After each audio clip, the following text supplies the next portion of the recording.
எல்லோருக்கும் வணக்கங்க. இது உங்கள் அகத்தியர் வாக்கு.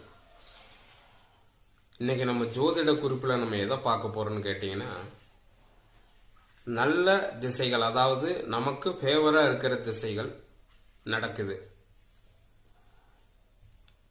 அப்ப திசை ஆரம்பிச்சு புத்திகள் நடந்துட்டு இருக்குது, நம்மளுக்கு நல்ல பலன் நடக்கலையே அப்படிங்கிறது நிறைய பேருனுடைய கருத்து.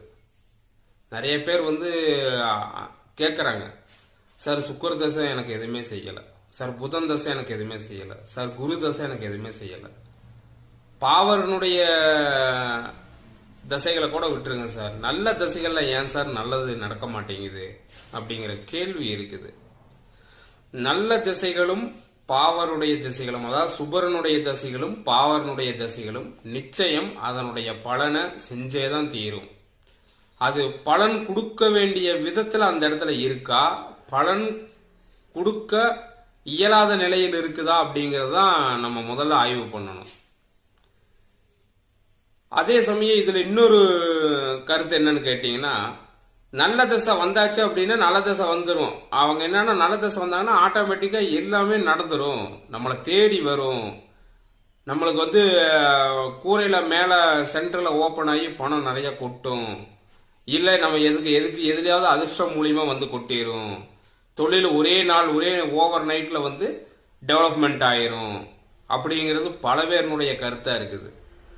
எந்த திசை நடந்தாலும் சரி, அது சுபர் தசையோ பாபர் தசையோ எந்த திசை நடந்தாலும் சரி, முதல்ல அந்த திசையினுடைய தன்மை எது மாதிரி நம்ம ஜாதகத்துல இருக்குது, அந்த திசை நடக்கும் போது நம்மளுக்கு என்ன நடக்கும், உண்மையிலேயே நம்மளுக்கு என்ன நடக்கும்,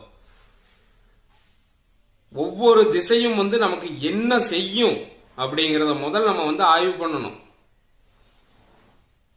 திசைகள் எல்லாமே நடக்கும் பொழுது, புத்தி திசை எல்லாம் நடக்கும் போது உடனடியாக நன்மைகள் அந்த இடத்துல நம்ம நன்மையை தேடி போகணுமா, நன்மை நம்மளை தேடி வருமா, இதெல்லாம் ஆய்வு பண்ணணும்.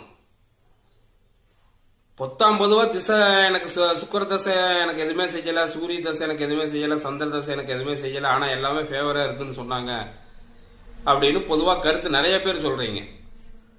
அதே மாதிரி அப்படித்தான் இருக்கிறதுலயே இயற்கை சூப்பரா இருக்காரு குரு, எனக்கு அதிநட்பு ஸ்தானத்துல உச்சமாக இருந்து எனக்கு 10 பைசா பிரயோஜனம் நம்ம கிட்ட கேட்டவங்க நிறைய பேர் இருக்காங்க. அதுக்கெல்லாம் என்ன காரணங்க, ஏன் அந்த இடத்துல இருந்து எதுவுமே நடத்தக்கூடிய இயல்புல தான் இருக்காங்க. வீடு கொடுத்தவன், பரிவர்த்தனையான கிரகம், இந்த மாதிரி எந்த வகையில பார்த்தாலும் எல்லாம்